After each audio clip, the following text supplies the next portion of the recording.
Trying to share on social media. Hang on. How's it a 30-second countdown, but we were at 25 seconds? Because it starts a little late. It's such a stupid question. All right, here we go.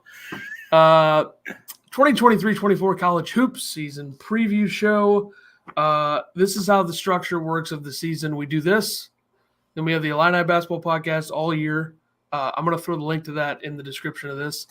Different format for how these are uploaded this season. I think last year's preview just went out as a podcast. This will go out on the Substack front page big time. At least 20 people are going to see this, at least. So that's huge for everything. Be back January, mid-season preview, and then like mid-February to the national championship. We'll be doing once a week what do we do those? Every Monday or Friday? We've been doing it for 3 or 4 years. I can't even remember. I don't remember. No. I think it's every Monday. But it's definitely every Monday. It's got to be. All right. Here we go. This is big time stuff. The season begins Monday, November 6th. And the slate early season is not great, I would say, at least right away. I think it hurts that you don't have the classic, the hell is it called? Kentucky, Kansas, Champions, Michigan. Yeah, that's classic or whatever. Yeah, it's like November 14th, I think, this year. So that's a little different. Yeah, all the MTEs are a little bit later this year, aren't they? Yeah. Let's also throw this out there. I mean, I think at some point you have to have a discussion of what is the purpose of these charity exhibitions if they're exhibitions? Like, can they just do charity games that count early in the – I don't really – whatever. I don't know. Maybe it's just because they all played their starters, and it's just like Tennessee and Illinois and Arkansas had wins over top 5 opponents or whatever, and it's just not going to mean anything. Yeah, I guess it's a little weird because if it's good teams playing each other anyways, it doesn't matter, and you're, at the end of the year if you won or lost that game that much. Yeah, can we get a producer in here to mark 2 minutes 40 seconds where I derailed the structure? Go ahead and mark that. All right, here we go. Preseason rankings. Now I'm going to press the B button because StreamYard says they have a marking system. If I press B, see marker created 301. There we go. All right, here we go. Maybe we don't have to do timestamps anymore on the other one. So there you go. That'd be nice. Preseason rankings. I have my own here, top 30. Put this together last night. I think I have some different opinions on certain teams than other people have. So I'm going to get into the other rankings that I wrote down here. I don't have the AP top 25 in front of me because I don't really care. If you want to pull that up, you can. Yep. Let's start with John Rothstein, my good friend, who is, this is my first season of college basketball on Twitter with John Rothstein following me. So I need to really step up my game this season. Let me make sure he hasn't unfollowed yet. So I don't, say all these things with him not. Okay. Yeah. He still follows me. We're good. We're good to go. Think he misclicked or what? I think that's definitely a possibility. All right. Let's see. Rothstein's top 45. I'm just going to go through it. And I'm not even going to say anything in between. He doesn't have number 1 or 2 because he hasn't done that yet. I guess he's leading up to the season. I assume he'll probably do those Saturday and Sunday or whatever. What's today? Friday? Yeah. 4 or 5. Yeah, okay. All right. 45 through 31. New Mexico 45, Arizona State 44, Rutgers 43, Iowa State 42, Oregon 41, Texas Tech 40, Providence 39, Virginia 38.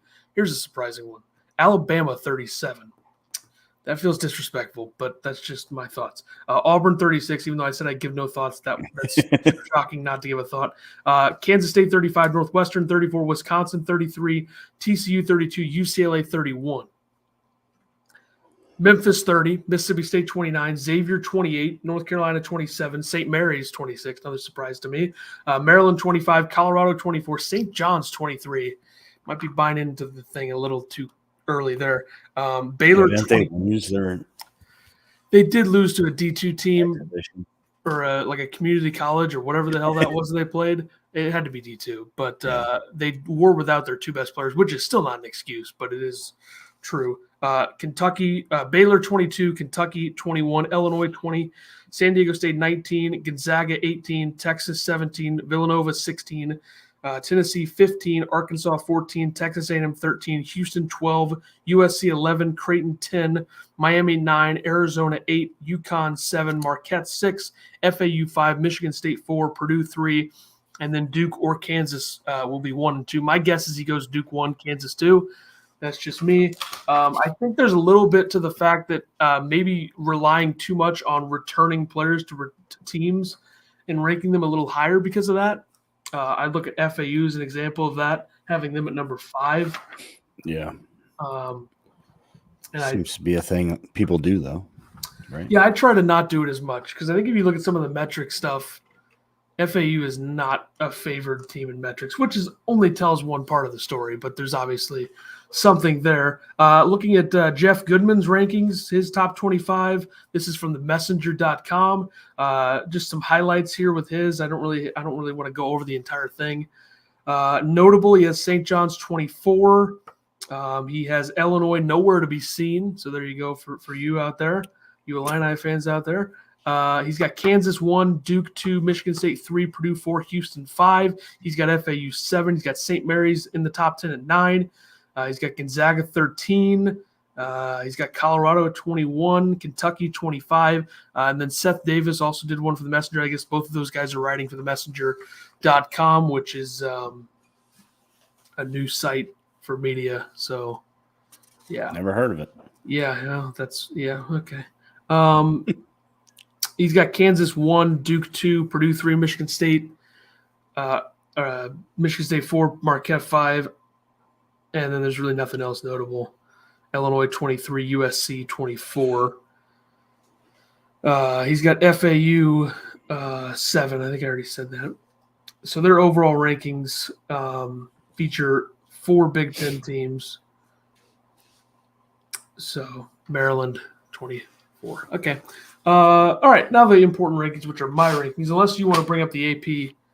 5. Yeah, sure. AP, Illinois 25, Alabama 24, St. Mary's 23, Villanova 22, USC 21, Baylor 20, North Carolina's 19, Texas 18, San Diego State 17, Kentucky 16, Texas A&M 15, Arkansas 14, Miami 13, Arizona 12, Gonzaga 11, FAU 10, Tennessee 9, Creighton 8, Houston 7, UConn 6, Marquette 5, Michigan State 4, Purdue 3, Duke 2, Kansas 1. Whew. That was a lot. All right. Yeah, that's All right. My rankings, the most important of them all. I think that I kind of am a mix of everybody else that we've mentioned here, which I think there's some blatant disrespect in the AP poll to a few teams. So my 20, I guess I have 30. I thought I had 25. My 30 through 20 rankings, I have TCU 30. I have Kansas State 29. I have Wisconsin 28. UCLA 27. Colorado 26. Maryland 25, Texas A&M 24. I like Texas A&M, not as high on them as a lot of other people. I think their backcourt returning is a big part of this, but I think there is some continuity there that is something that people will fall back on. But Rothstein having them 13, Goodman having them 20, and then Davis having them 8. There's some mixed opinions on them, but 24 feels right to me. San Diego State 23, Villanova 22, Illinois 21. In my previous top 24 in September, I did not have Illinois on that list. So, exhibition game, change your mind? Maybe a little bit. Also, let's be honest, in September, I hadn't done my full sweep of research for the season, so didn't have all the information in front of me. True. Needed. 20 through 10, I have USC 20, North Carolina 19, Texas 18, Arkansas 17, Alabama 16. I think Alabama is being disrespected in some of these polls. I think there's something to the fact that Alabama – they're not as talented as last season, but they have experience. And I think this is the type of team that I could see Nate Oates doing some serious damage in March with, because there was a lot of drama around that program last season. they're probably the most forgotten team from last year's tournament when you think back of storylines. Like Alabama was the number 1 overall seed. They lost in the Sweet 16. I'm pointing up here because I still have the bracket filled out on there. I need to erase that. San Diego State beat them in the Sweet 16. They had the number 2 overall pick in the NBA draft on that team, amongst a few others. They lost Quinterly from last season. They lost Jaden Bradley from last season. But this season they bring in some other guys. We're going to get more into Alabama later. Kentucky 15, Florida Atlantic, a.k.a. FAU 14, Gonzaga 13, and St. Mary's 12, Baylor 11. I think I'm a little higher on Baylor than a lot of other people. I think that's because when I see a Scott Drew team with the guards that he has, I think they're going to be really good. I think I would be a little bit surprised if they weren't one of the 3 best teams in the Big 12 this year with Kansas and with Houston.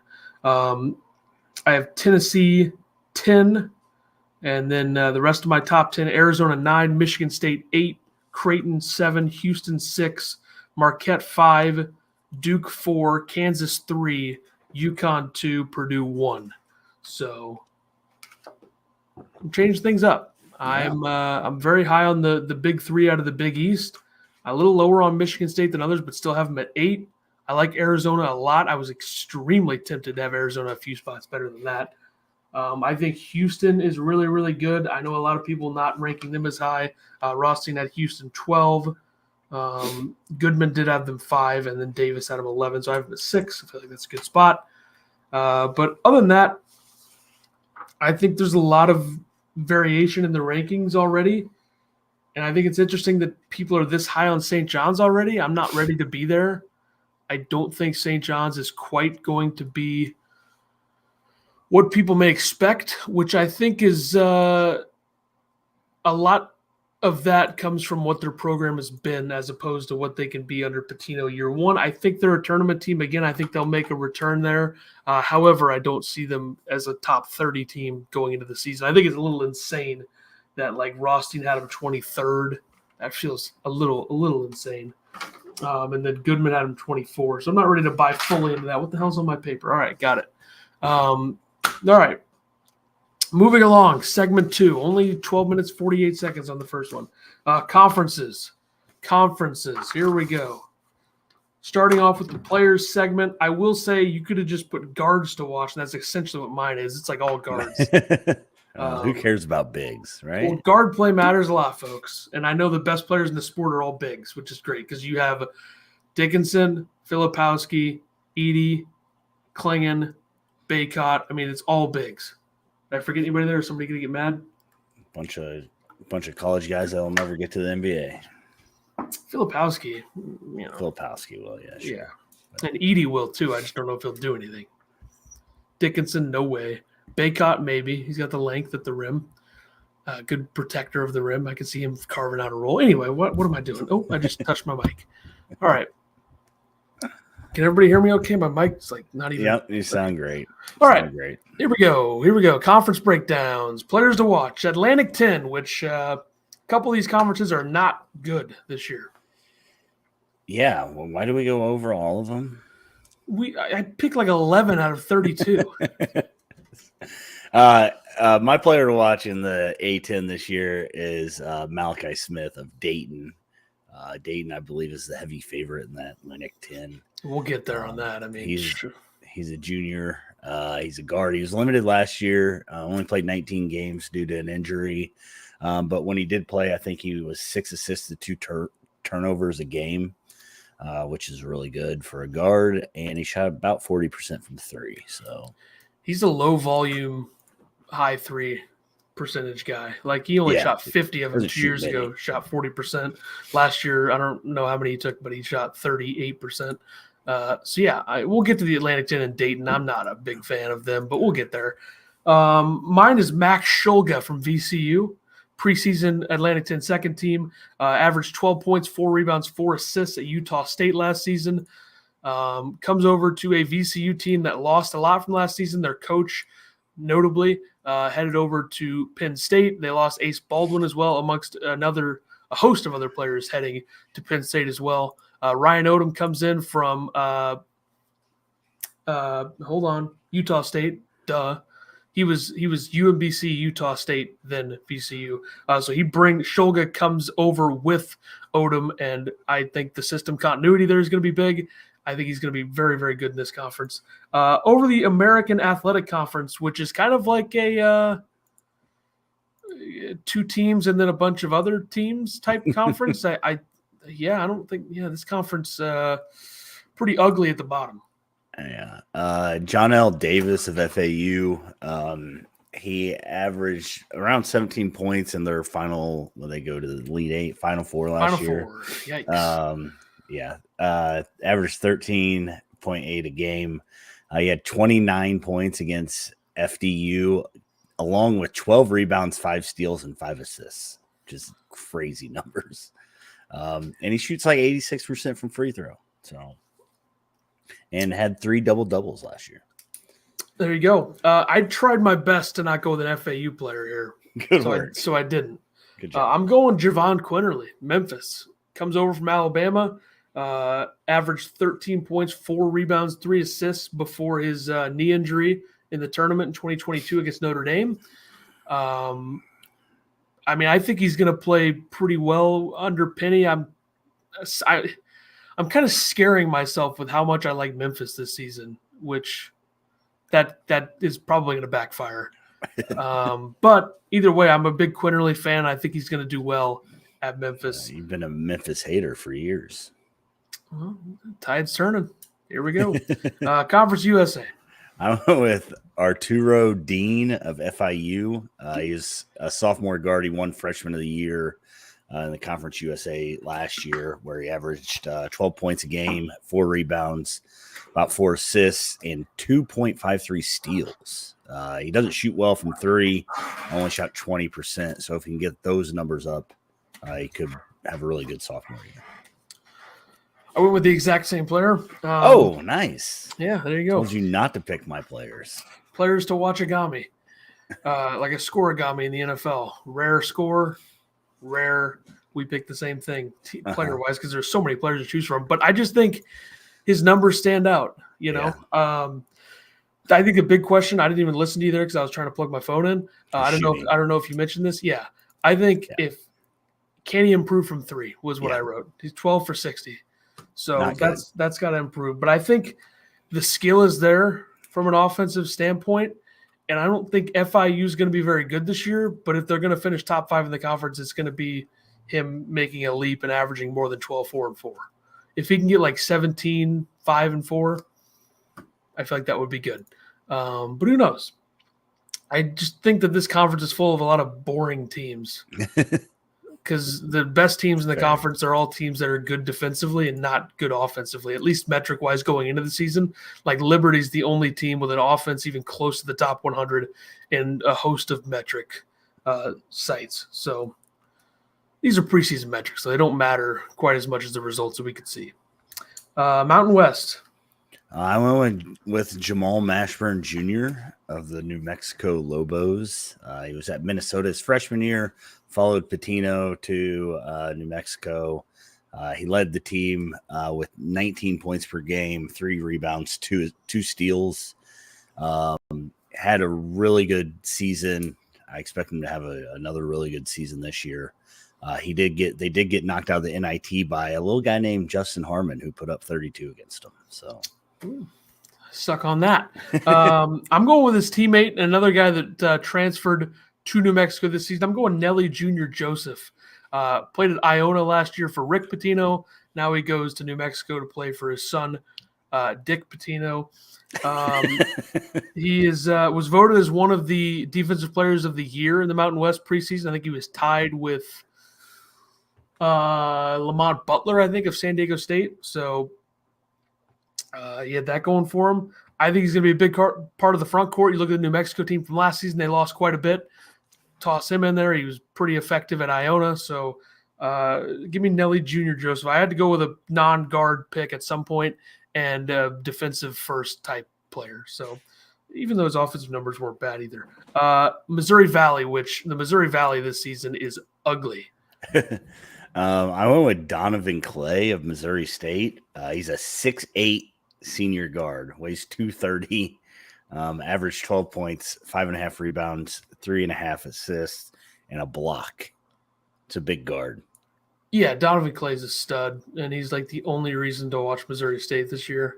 I mean, they do have, of course, everybody's favorite guard, Alston Mason, of course, the junior 6'2" guard. They got him. But, yeah, Donovan Clay, last 2 years at Missouri State, very, very good. Very effective in 2-point scoring and, 3-point scoring, not really his thing, 32%, 30%, but either way, good ball player.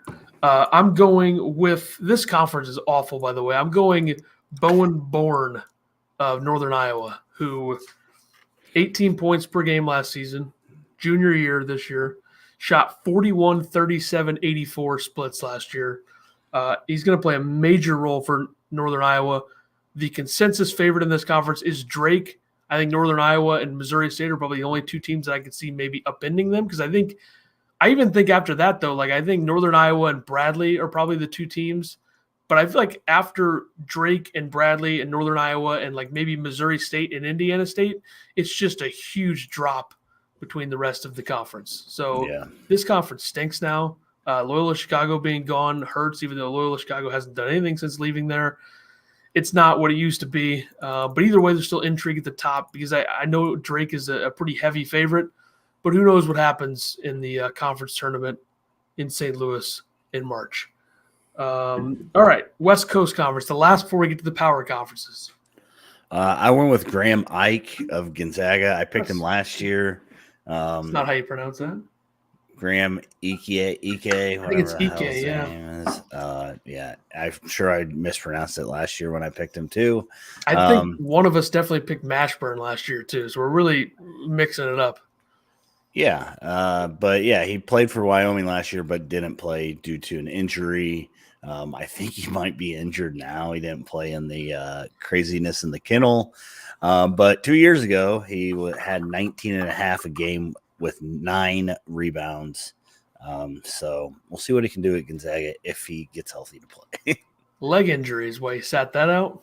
I think he had a leg injury all last year. He injured the same leg that forced him to miss the entire season last year. Yeah, not a good look. Anyways.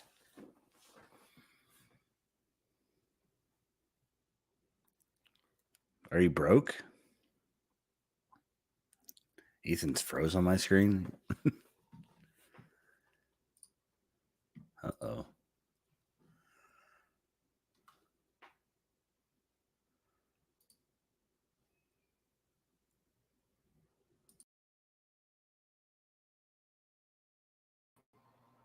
I'm back. All right. Internet shut down. Which is convenient because we have no viewers anyway, so nobody even cares about this. But are we back? Yeah, I don't know. You froze, so I restarted.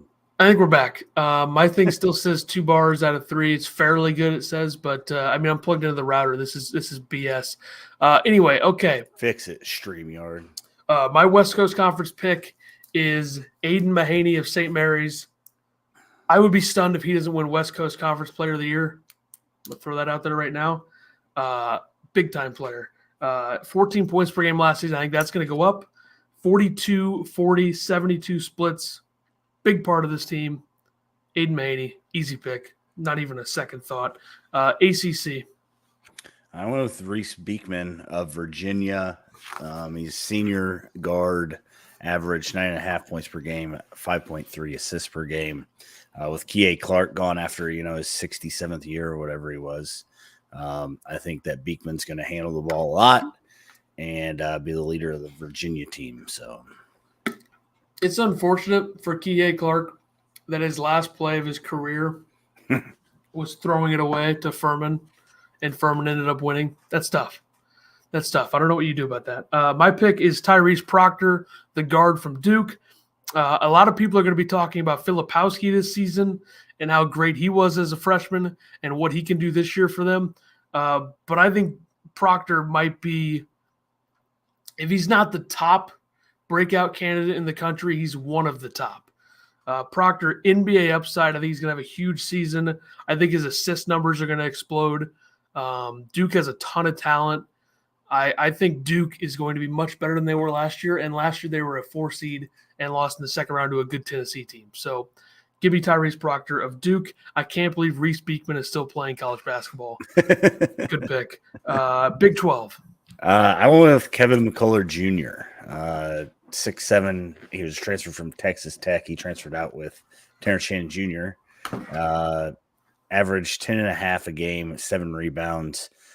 He played really well against Illinois in the exhibition game, and I think that he's kind of been undervalued by the media. I think he made second team in the media, but I really like McCullough, and I think he's going to be a big part of Kansas doing something this year. What? You're muted. Who'd you pick? Kevin McCullough Jr. Yeah, I just spilled my drink, Uh-oh. so it's getting disastrous over here. It's on my screen, too. What kind of drink was it? Fuel. Uh-oh. Damn it. I'm having coffee. My lid That's how my day's malfunctioned. going. My lid malfunctioned. Mm. It's a brand new cup. Tried to shake it and it flew everywhere. It's pretty accurate. Hate it when that happens. I didn't shake it too hard, though, so it wasn't that bad, but it is like all over my papers. All right, I went with, for the Big 12, Ray J. Dennis, Baylor, transfer from Toledo, another high-level guard for Scott Drew to work with. Won't be surprised. It wouldn't be a surprise to me if he were one of the top scorers in the conference, if not the top scorer. I think he's going to put up some numbers this year. He averaged 20 last year at Toledo. So give me Ray J. Dennis, former future Illini. There you go. Okay, Big Ten. I'm sure you're going to be unbiased with this one. Terrence Shannon Jr. Good stuff. I went with Jameer Young, guard out of Maryland. I think he's going to be even bigger part of the team this year. I don't think they have quite as much around him in terms of experience and length that they did last year. But either way, they're going to be one of the better teams in the Big Ten outside of the top two. And he averaged 16 points, 4 rebounds, 3 assists last season. So give me Jameer Young. Big East. I went with Tyler Kolek of Marquette. That's an original pick. I think he averaged 13 points a game, 4 rebounds, 7.5 assists. At this point, I really was just throwing people in there. Mailing it in. That's all right. It was mail time, yes. I went with Donovan Clingan, the big man out of UConn. I think he's the next great big man in college basketball. He's next up. He's going to ascend this season. I think he's going to score 14 or 15 a game, 8 to 10 boards a game, I think would be good. Didn't get as much run last season, obviously being behind Adama Sanogo, but I think he's going to be big time for them this year. Pac-12. I went with Caleb Love. I just want to see how he does in a new setting. He's at Arizona because Michigan wouldn't let him come or something. I don't know. Michigan's stupid. So let's see what Caleb Love does in the Pac-12. Michigan is willing to cheat for football, but they won't cheat for basketball. Obviously, different circumstances, and obviously the way they cheated in football is like so stupid. It's like, why does anybody even care? I went with guard Isaiah Collier, USC. One of the least talked about high school number ones we've seen. Like nobody talks about him at all. Lengthy guard, 6'5", great playmaker. Obviously, with Bronny James probably not starting the season playing, I think that's going to be a big thing for him. I think he's going to put up some good numbers. So give me Isaiah Collier, of course. SEC, last one. I went with Santiago Vescovi of Tennessee. Another guy in his 10th year. Yep, he is. The third and final non-guard on my list, I'm going Grant Nelson, Alabama. 18 points, 9 rebounds, North Dakota State last year. He's going to be good. I think he's going to be very good under Nate Oates. So I'll go Grant Nelson. Big time. One of the more underrated transfer pickups of the year. I think we'll be saying that when the season is over. All right, undervalued, overvalued teams. for this one. Starting the Atlantic 10, undervalued, overvalued. I don't even know if I got like the numbers right of where these people are ranked. Might have got them from last year. Who knows? I've put overvalued St. Bonaventure at 3, undervalued Fordham at 7. You're welcome. That seems to line up. I don't have the numbers in front of me, but Well, I know I messed up some of them, but still trying to take care of the great spill. You'd be all right. Almost done. All right. Let's see. Overvalued for me is Dayton. I alluded to it earlier in the program. Not as high on Dayton. I think after a couple years, they were going to be a 1 seed in 2020 before COVID and the tournament not happening. And then they've had a couple years where they've had high expectations. They didn't even come close to meeting them. So I'm not going to trust them. I know they have Deron Holmes back. I know they have Malachi Smith there. If he's healthy, he's really good. But I think they're a little overvalued as a heavy favorite. That feels kind of insane. They'd be a heavy favorite for this conference. So I'm going to go Dayton as my overvalued. Undervalued, I'm going to go Loyola Chicago. I think they're ready to be pretty good again. Not to the level that they were, but Braden Norris is somehow still there. They bring in Ben Schweiger, who is a pretty good scorer at going into last season. And then last season, he was very efficient inside the three-point arc. So they have him. They're a little older now. You look at some of the other top players in the roster in terms of projection. Philip Alston, a senior. He transferred in from community college or junior college, whatever. Doesn't say, so I'm just guessing. But they're older, so I think Loyola Chicago is going to be better this year than they've been the last couple of years, which they have not been good the last couple of years. So they'll be better. American Athletic Conference. I said FAU's overvalued and undervalued North Texas. They won the NIT last year. They're picked to be like 6th or 7th this year. So overvalued, I'm going FAU. I think they're going to be good.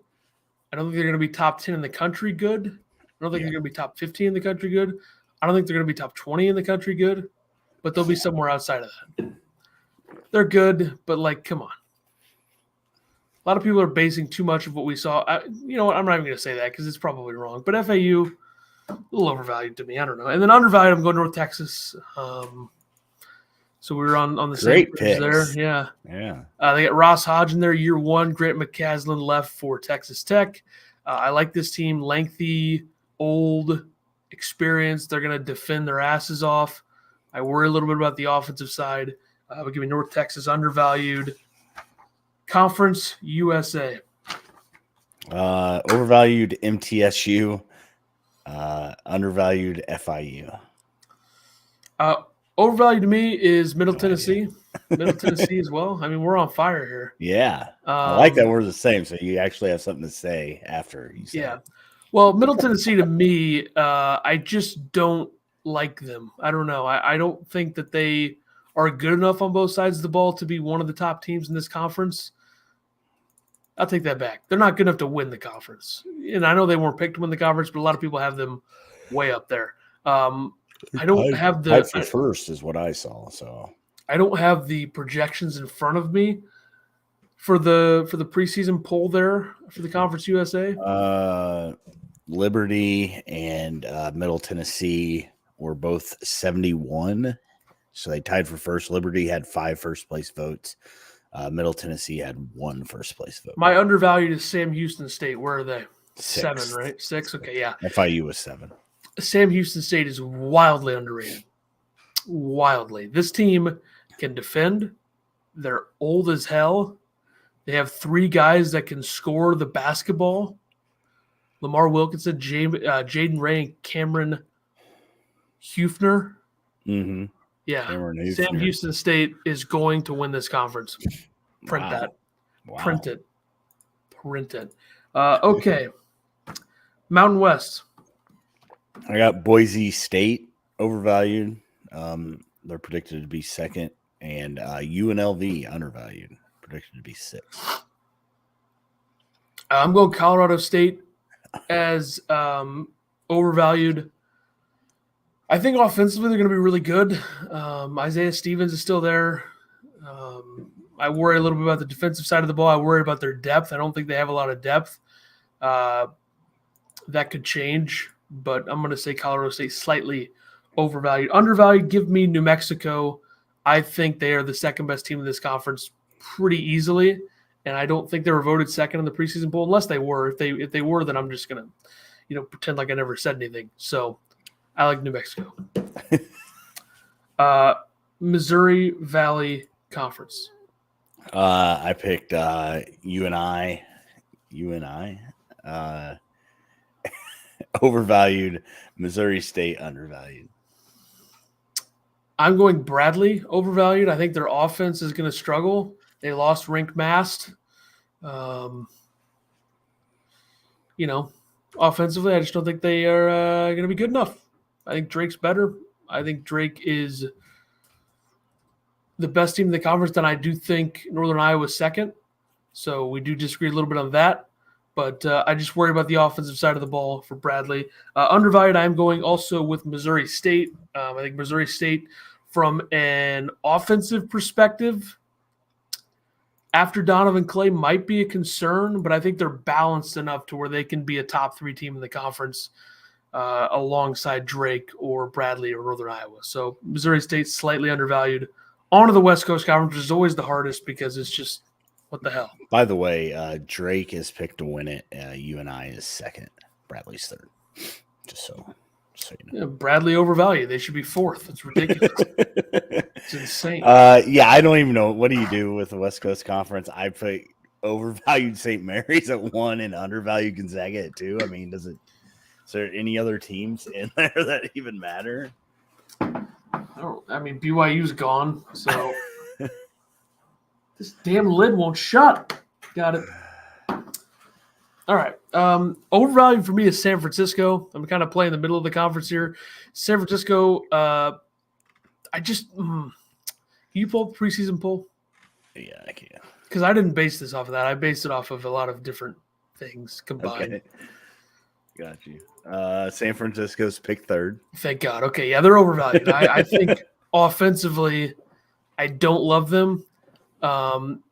They are pretty old, but I think the offensive issues could come into play. I think Portland is undervalued. I think Portland's better than them. I'm assuming it's Portland 4th or 5th? 6th, actually. Oh, 6th. Okay, yeah. Portland, I think, is the 3rd best team in this conference. Offensively, they're going to score. You worry about defense a little bit, but I'm not too worried about it in the regular season.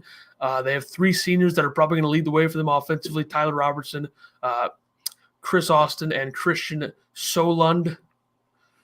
As well as, of course, everybody's favorite sophomore guard, Juan Sebastian Gorosito. So I'm a big fan of Portland.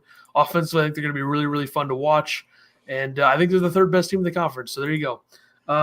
ACC. I said overvalued Virginia. A lot of people have them at 4. And undervalued, I'm going with Syracuse. They're picked 10th right now. I think I need you to pull up the preseason polls for all of these conferences as we bring them up because I didn't base it off of this. I don't want to sound stupid. I can do that. ACC overvalued. I'm going Clemson. Okay. I assume they were probably picked 3rd or 4th. 5th. Oh, 5th. Okay, still. I go Duke, Miami, North Carolina, Virginia, Clemson. Well, I'm going to sound like an idiot then. Clemson. Miami. Yes. Undervalued. It doesn't help that Miami is sixth in the AAC by like all ACC by like all the metrics. So yeah, I got you. But Clemson, Joe Girard's in their team automatically overvalued. It's that simple. But Miami, the metrics just never like them because they aren't like good defensively on paper going in. But like, there's a lot of players back from this team. I think they are a consensus 2 or 3 with North Carolina. So they're probably not undervalued by the poll metrics and probably a lot of people's thoughts. But I think from a metrics perspective, they're undervalued, which they always are. But Omir's back. Nigel Pack is back. They have Matthew Cleveland, Uga Poplar, AJ Casey is there doing absolutely nothing. But this team, they're going to be good again. I think they're going to be once again a team that's nobody's going to want to see them in March. It doesn't matter what seed they are. This will be the 3rd year in a row of that being the case. Big 12. Big 12, I have Houston as being overvalued. It's first year, I believe, right, in the Big 12. So see what happens there. Is that right, or did I just make that Yeah, up? I mean, K-State, I have undervalued. They are at 6th. seems like you're living off of the work of Marquise Noel and Keontae Johnson at K-State, but whatever. I think 6 is actually a great spot for them, but that's just me. Whatever. Overvalued to me is Texas. I don't know where they are in the poll. 3rd. It's still overvalued a little bit. That's fair, yeah. I just Fair pick. Max Asmus was a really, really good offensive player at Oral Roberts. How much is that going to work against Big 12 defenses? Right. That's a concern. And Tyrese Hunter is really good. Dylan Mitchell, I think, is due to break out if they actually let him, get the ball and do his thing offensively rather than just being a defender.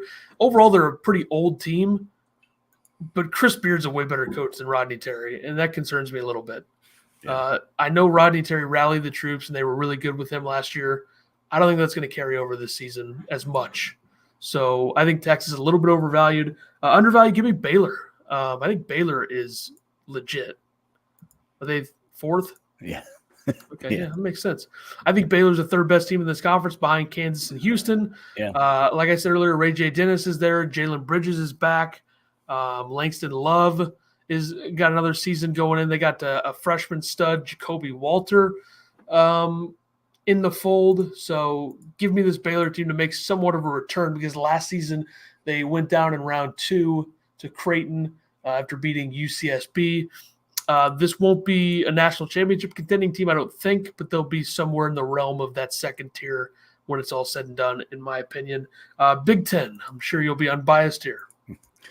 I went with overvalued Indiana at 6th because I think they're trash. Rest in peace, Coach Knight, though. R.I.P. And then undervalued, obviously, Illinois. Kind of a backhanded thing that he just did with Bobby Knight, but why? If he was coaching, it just felt that way. I wouldn't say that, Overvalued to me slightly, and I think they're 5th in the poll. Wisconsin, are they 5th? Yep. Slightly. I think they're. I just needed a team to pick. I don't know. What do you want me to say? But I like Wisconsin, honestly. I do think they're probably the 5th best team in the conference, so this makes no sense, but whatever. I want to get to my undervalued pick, which is the Indiana Hoosiers. I think this team is a top 4 or 5 team in the Big Ten if things work out. As I said on the Illini Basketball Podcast this week, they are extremely boom or bust. Does Xavier Johnson stay healthy? Does Mackenzie Mbako, does he produce to the level that they got from Jalen Hood-Schifino last year? How do they replace the production at TJJ? Can they get along? Can Khalil Ware find any of the potential that he once had as a high school recruit? There are a ton of questions with this team, and they shouldn't be what they were last year. Last year, they went 23-12. I think they were a 4 seed in the tournament. Yeah, they were a 4 seed. They beat Kent State, lost to Miami. They were the top 40 in defensive and offensive metrics. They have a lot of talent. This is maybe the most talented team in the Big Ten outside of the first few. They got to put it together. I'll be curious to see if it happens, but I think they might be a little undervalued going in at 6. Probably not in reality, but I think there's a chance that they finish 4th or 3rd in the Big Ten. I wouldn't be stunned by that, but a lot of things have to go right. Like they need young guys to produce, which can be hard in the Big Ten, but I think McKenzie's got the talent. I don't even know how to say his last name. I'm just guessing. I assume the G is silent. I don't know. How could it not be? Yeah, I would. Anyway, Big East. Big East. I went with St. John's as overvalued, and I went with UConn at 3 undervalued. Can I just say how excited I am to see Rick Pitino in the Big East again? That's going to be great. The Big East is going to be the conference this season to watch because that Georgetown-Providence game is going to be insane. Seeing St. John's all year with Pitino on the sidelines is going to be insane. Seeing Dan Hurley trying to repeat as champion, insane. Seeing Creighton with like the same team as last year, minus a couple pieces, still being very good, insane. Seeing Marquette with like the same team as last year, missing a couple pieces, insane. It's going to be insane. The Big East is going to be insane. And with that said, my overvalued team is St. John's. I don't think that they are the quickest fix ever, although this roster is good. And I think if they put things together, like I said, I think they're a tournament team. Where were they in the preseason poll? 5th. Yeah, I think they're St. John's. Yeah, 5th. I think they're probably more like 6 or 7. They got Dingle, Soriano, Jenkins, Ledlam, Naheem Aline from UConn. They have some players with a lot of experience. They have 5 seniors, a junior, 3 sophomores, and a freshman. I like this team quite a bit. I think Pitino's going to do well, but I think they're a little overvalued in the fact that a lot of people have them in the top 25, which I think is too soon for that to be the case. But that's where I have them. And then undervalued to me, this team is not talked about at all because they've been struggling. But I think Seton Hall is like a backdoor tournament team this year. Like defensively, they're going to be really good. They have 5 seniors leading the way. Kadari Richmond's still there. Alamir Dawes is still there from Clemson. He transferred in there last year. Shaheen Holloway is a good coach when it comes to defensive philosophy. I think they'll be one of the 30 best defensive teams in the country.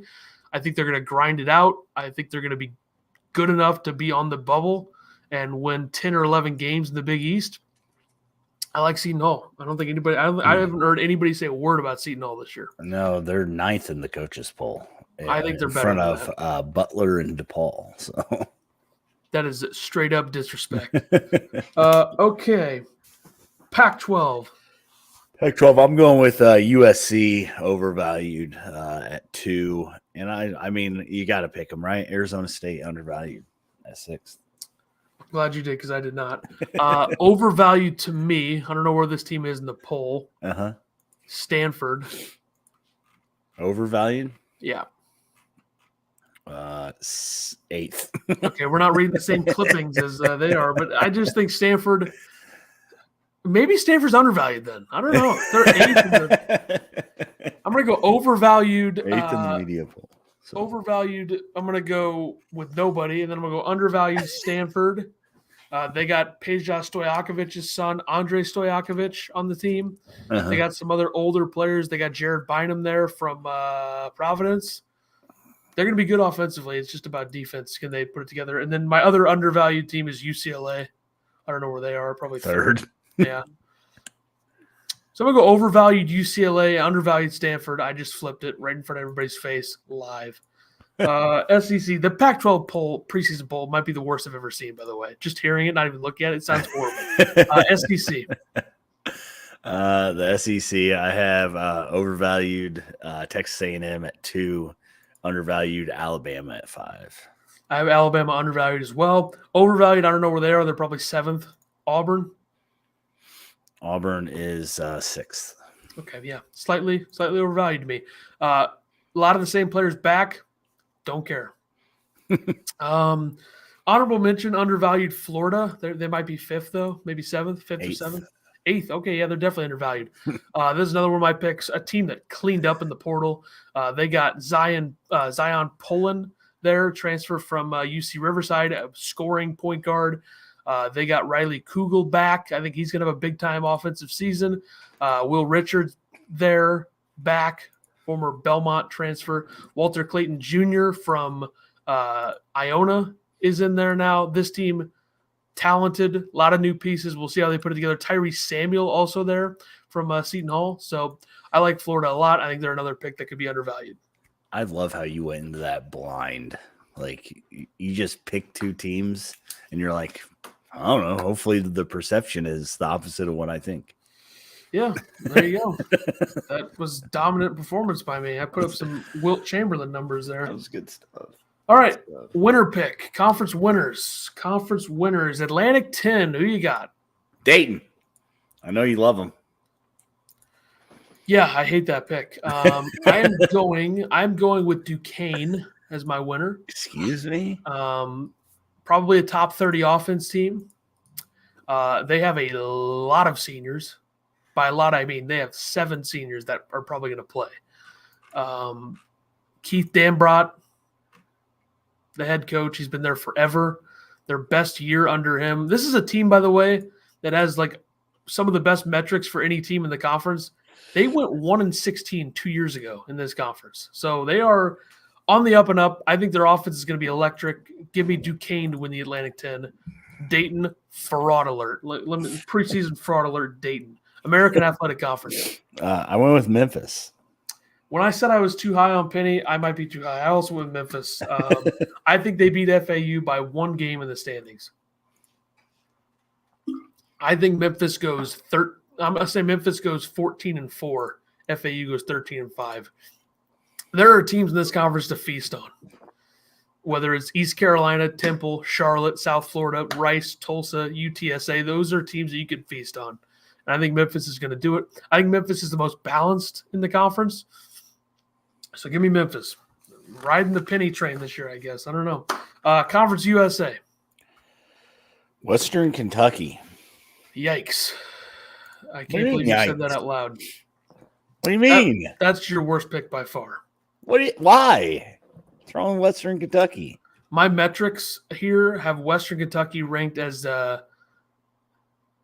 1, 2, 3, 4, 5, 6, 7, 8 out of 9 in this conference. Dang.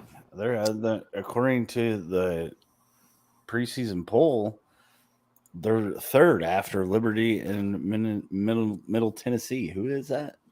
MTSU. I mean, there's a good chance you have the wrong year for that one. Nope, 23-24. CUSA men's basketball preseason poll. Okay, so the metrics hate them, but the preseason poll likes them. Whatever. Liberty, MTSU, Western Kentucky, La Tech, UTEP, Sam Houston, FIU, New Mexico State, Jacksonville State. Didn't need a full breakdown there, but I'm going Sam Houston State. Sam Houston State's defense, like I said earlier, is going to be a big part of this. I think it's going to be between them and Liberty. So give me Sam Houston State. I'm very high on them. Mountain West. San Diego State. Yeah, this one. San Diego State's too good defensively. I think they'll win this conference going away. Missouri Valley. I picked Bradley, who you hate. So yeah, I'm going Drake. I think Drake's going to win this one easily. West Coast Conference. I went with the Zags. I'm going St. Mary's. I think this is the year. St. Mary's. Nice. Yeah, St. Mary's elite defense. Like I said, Aiden Mahaney, I think, is the best player in the conference. So give me St. Mary's to get it done. Although I do think Gonzaga with the point guard play, I would watch out. But I'll take St. Mary's. ACC. Duke. I think Duke wins this conference going away. I think early February this will be over. Yeah. Big 12. I went with Kansas. I don't know if I love that pick, but I went with Kansas. I think Kansas will be very well equipped to do well in March. Yeah. I don't know if they'll find it quick enough to dominate the Big 12 like they typically do. Right. I am going Houston in their first year. Wow. I think Houston's really good again, like balanced. Jamal Shed there. They bring in LJ Cryer from Baylor. Juwan Roberts, Damian Dunn. I think Terrence Arsenault is going to be a huge breakout candidate. Super talent. Like it could be a lottery pick if he has a really good season this year. A wing, talented sophomore. Where did they come from? The Atlantic? American, I mean. Yeah, it was always them in Memphis. How do you not remember this? Do you think like playing actual good teams night in and night out will make a difference against them? Absolutely, it's going to make a difference, but also they're really good, and they've been good for a long time. I just don't – yeah, I think that it'll probably be close. I think the winner of this conference is 18 games. I think the winner of this conference isn't going to be – like 12-6 might win the conference. Yeah. So I think that's going to be it's going to be a huge test, but I believe in what they've been doing. I like their backcourt a lot. Like I said, if Terrence Arsenault breaks out, I think that's a huge part of this. Give me Houston. Don't love the pick, but I didn't want to throw all the eggs in the Baylor basket. And I don't love Kansas as much as I will probably 5 months from now, 4 months from now, whatever. No, 4.5 months from now. Big Ten, no bias. Illinois. I mean, it's just whatever. Does it matter? All 23 people that are going to listen to this are probably Illinois fans. 23 is a high number. Wow. I would pick Illinois. Okay. I'm going Michigan State. I think Michigan State's going to win the conference by a game. I think Purdue is going to do better in March, but I think Michigan State is going to win the conference. They have a lot of vets and a lot of young studs. I think Michigan State might have the highest potential of any team in the conference right alongside Purdue.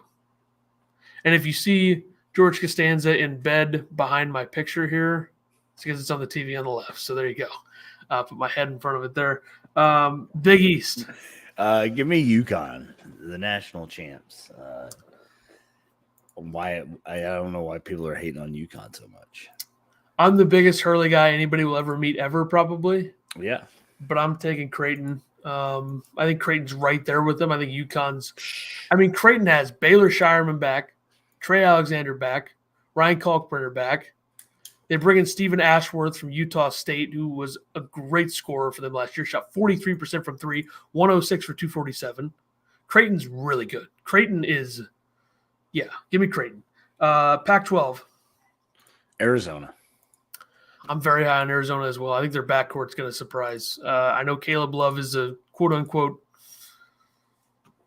controversial player to talk about in terms of the way he plays, I guess. I don't, because it can get a little crazy. But I think the three-headed monster, if you want to call it that, of Caleb Love, Jaden Bradley, and Kylan Boswell can be very good. Kylan Boswell, I think, is going to be a big-time breakout player this year. Pele Larson, and Omar Ballo are both back as well.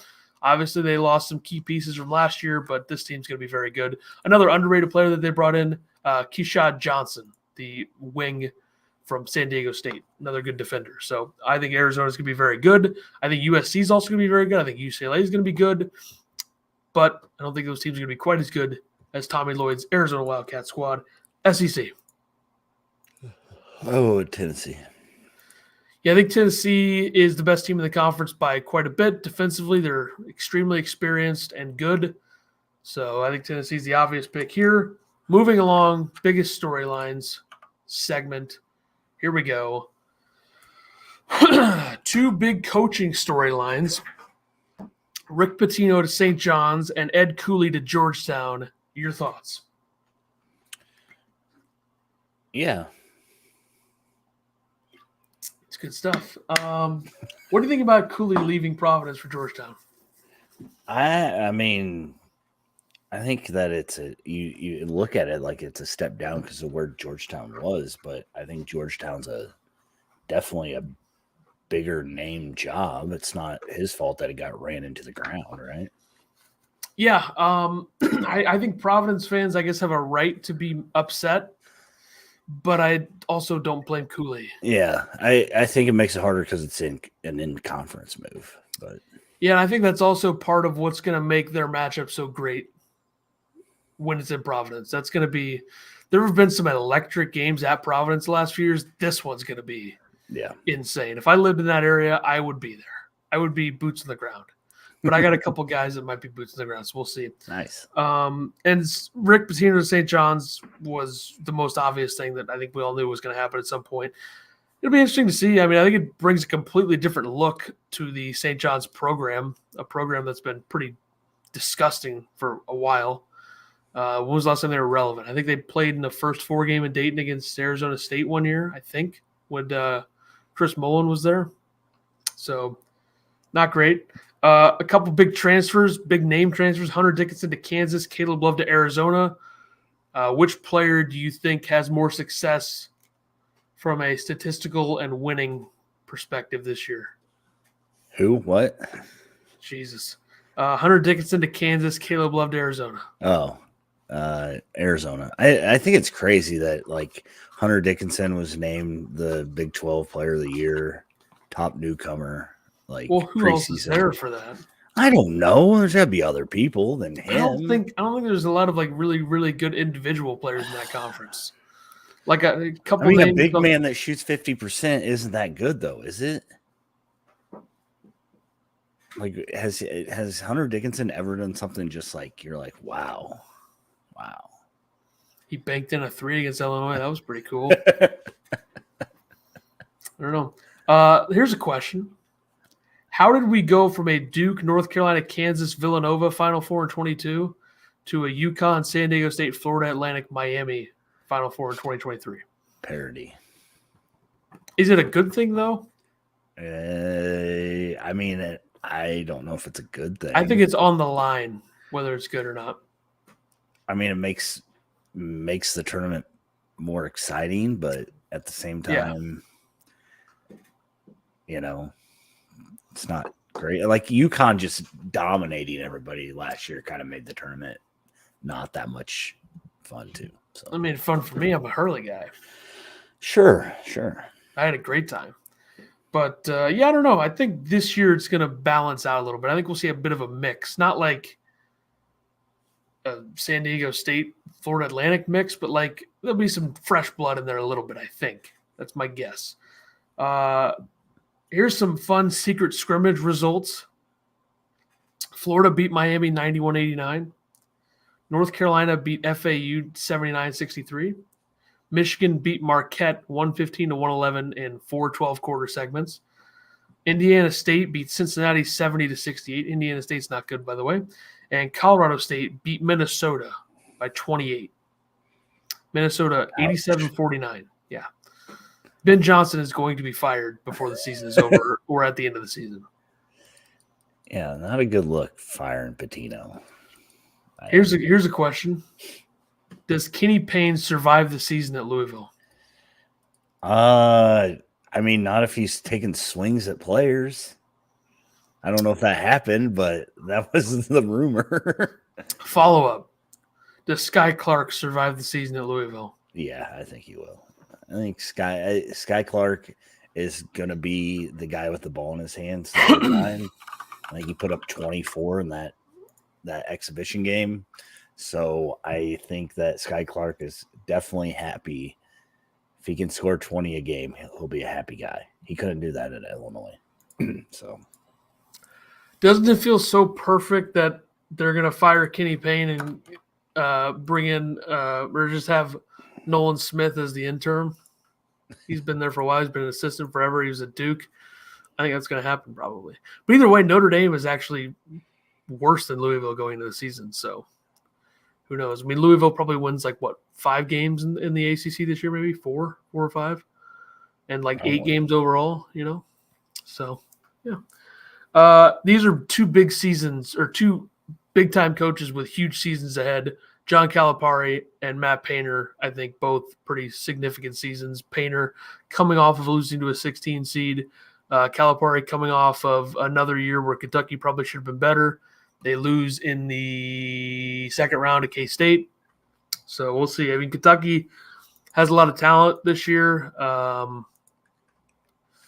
What they do with the talent remains to be seen. They have a really, really good freshman class. Justin Edwards, DJ Wagner, Aaron Bradshaw, Robert Dillingham, 4 5-star freshmen essentially, plus Trey Mitchell and Antonio Reeves. I think we're a little bit more back to the older Calipari teams in the mid-2000s with a lot more freshmen leading the way. I think the last couple of years has been a little older. That clearly hasn't worked. Yeah. Well, the SEC's gotten really good around Kentucky too. I mean, it has, yeah. Tennessee, Texas A&M, Alabama, Arkansas, Auburn. Yeah.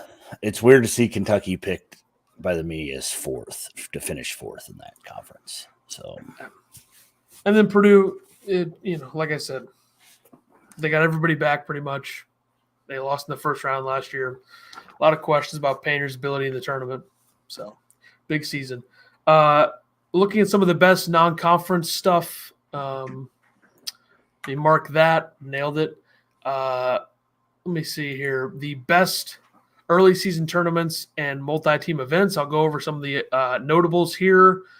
Let's see. We'll start with the Shriners Children's Charleston Classic. Thursday and Friday, November 16th and 17th, Sunday, November 19th in Charleston, South Carolina. This one features St. John's, North Texas, Dayton, LSU, Houston, Towson, Utah, and Wake Forest. ESPN2 will air the games, or the championship games at least. You also have the Legends Classic on November 16th and 17th in Brooklyn, Auburn, Notre Dame, Oklahoma State, St. Bonaventure. The Bahamas Championship, November 17th and 19th. Miami, Georgia, Kansas State, Providence. You have the Continental Tire main event, which really took a step back from last year in Vegas. This one is St. Mary's, San Diego State, Washington, Xavier. After last year, it was Baylor, Virginia, UCLA, Illinois. Excuse me. The Hall of Fame tip-off, Saturday and Sunday, November 18th and 19th. I'm trying to see here in Connecticut. Mississippi State, Washington State, Rhode Island, Northwestern. The Empire Classic benefiting Wounded Warrior Project presented by Continental in New York on Sunday, November 19th and Monday, November 20th. UConn, Indiana, Texas, Louisville. So you can bring up that meme with all the military guys about to enter the room and then a clown in the middle. That is the Louisville squad. And that one, the Gulf Coast Showcase in Florida, November 20th through the 22nd. When's Thanksgiving this year? 23rd? Feels right. Sounds right. Certainly right. It's got to be. Yeah. 23rd. Iona, High Point, Long Beach State, Illinois State, Louisiana, Wright State, Hofstra, Buffalo. I don't even know why I read that one. I'm going to skip a good one because of that. The Maui field is loaded, man. The Maui field is great. Yeah, when is that? November 20th through the 22nd. So it is feast week, Thanksgiving week, Monday through Wednesday, of course. Tennessee, Syracuse, Purdue, Gonzaga, Kansas, Chaminade, UCLA, Marquette. It's insane. Give me the Boilermakers to win that, by the way. Give me Purdue. Rocket Mortgage Fort Myers tip-off, the Beach Division, November 20th and 22nd in Fort Myers, Wisconsin, Virginia, West Virginia, and SMU. Let's see. There's a lot of these. Wow. Hall of Fame Classic in Kansas City, Missouri, November 22nd and 23rd. Boston College, Colorado State, Creighton, Loyola, Chicago. If Creighton doesn't dominate that, then what are we even doing here? The Battle for Atlantis, always a fun one to watch. This will be Feast Week, Wednesday through Friday, November 22nd through the 24th. Paradise Island, Bahamas. Arkansas, Memphis, Michigan, North Carolina, Northern Iowa, Stanford, Texas Tech, Villanova. A couple things from that one will be interesting to see how that Michigan team looks. I think Michigan's I'm pretty comfortable saying they're not a tournament team going in, but who knows, that could change. I think they are going to be a better team if Juwan Howard can put the pieces together than they were last year. Because look at last year, they had way too much talent to miss the tournament. Dickinson, Jed Howard, Kobe Buffkin. Yeah. Yeah, we'll see what Doug McDaniel looks like this year. But, Stanford, this will be a good measuring stick for them, a team that's got a lot of talent, pretty good offense, like I said, but we'll see how they look. NIT season tip-off, Baylor, Oregon State, Florida, Pitt. That's November 22nd and 24th in Brooklyn. ESPN Events Invitational, Thursday and Friday. So this is Thanksgiving, Thursday, Friday, the 23rd and the 24th, as well as the 26th to finish out in Lake Buena Vista, Florida. Penn State, Texas A&M, FAU, Butler, Iowa State, VCU, Boise State, Virginia Tech. The Children's Invitational, 23rd and 24th, San Diego, Iowa, Oklahoma, Seton Hall, USC. Vegas Showdown, 23rd and the 24th. NC State, Vanderbilt, BYU, Arizona State. The Emerald Coast Classic. This is a interesting field here. Alabama, Ohio State, Oregon, Santa Clara, Mercer, Tennessee State, Southeastern Louisiana. Who the hell is that? Southland, I guess. Southland Conference Squad. Western Michigan. This might be almost done here. Let me see. Is there any more notables here? Here's a fun one. The Honolulu, the Hawaiian Airlines Diamond Head Classic. The Hawaiian, sorry. I was going to say. There's no apostrophe here. How about they how they put an apostrophe in the freaking name? Nevada, Temple, TCU, Old Dominion, Georgia Tech, UMass, Portland, and Hawaii. Damn it. Hawaii, sorry. Hardwood Classic. Nope. Okay, I'm done. Never mind. These are just all non-bracketed events. Nobody cares. But the big one obviously comes the Joseph J. Biggs Invitational, November 17th to the 25th on campus sites, Illinois, Southern, Valpo, Western Illinois. Boom. What a field. So there you go. Plenty of good stuff. I mean, not as much good stuff as I would have hoped for, but I'm very excited for the Atlantis, ESPN Events Invitational, and Maui, of course. So what stood out to you there? And why was it the Maui field? It's definitely the Maui field. Yeah, it's going to be a very fun feast week kicking it off with Maui. And Illinois playing Western, really stuck out to me too. Good stuff. All right, Final Four national champion picks. My Final Four is going to be Duke, Tennessee, Purdue, and you might be shocked by this one, Creighton. I already looked at yours because I had to make the graphic. And then national champion, I'm picking Tennessee. My Final Four is Duke, Purdue, Arizona, Alabama. Really? Yeah. And my national champion is Purdue. So the Big Ten's back. People are asking if the Big Ten is back. The Big Ten is back. So it's like never been more back, honestly. So I got to post these graphics here. I got a couple of them. All right. Playback.tv/ETHCarterSW. ETHANCARTERSW. Mm-hmm. USC Kansas State Monday night, 9:00 p.m. Central Daylight Time, Standard Time. It'll be Standard Time by then, right? By then, right? Jesus, I can't even speak. Who's playing? USC Kansas State, 9 p.m. Central Standard Time. Right? Yeah. Central. Standard.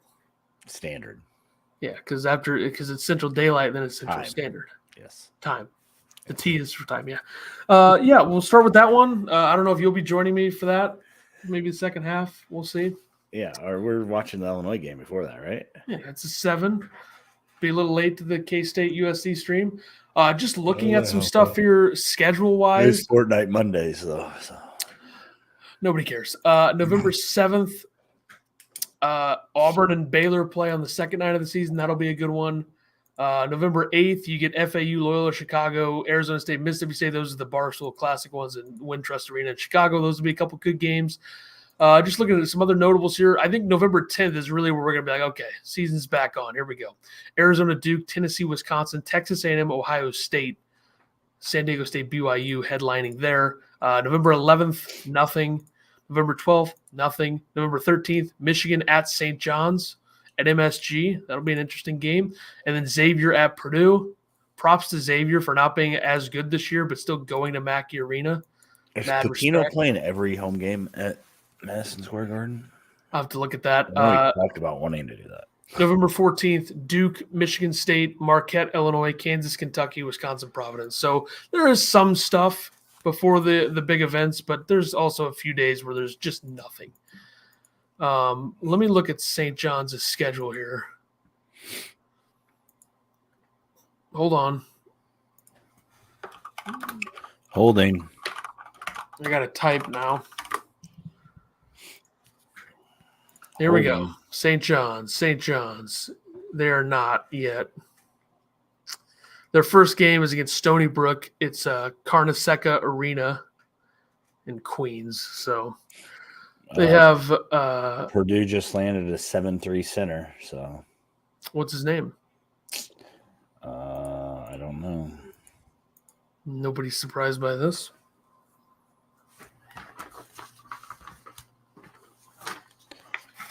I don't see it. All right, good stuff. That'll do it for us. Top 100 player, I think. But yeah, so Painter strikes again. Nobody's surprised. 7'3" white guy. Perfect. All right, that'll do it for us. Stay tuned. The Illini Basketball Podcast Sunday episode this week, I believe, as well as episodes throughout the season. We'll be back with more college basketball full-scale stuff in January and then February on the National Championship. These are the greatest picks you're ever going to see ever, so you're never going to see anything that tops this ever again, ever. So, everybody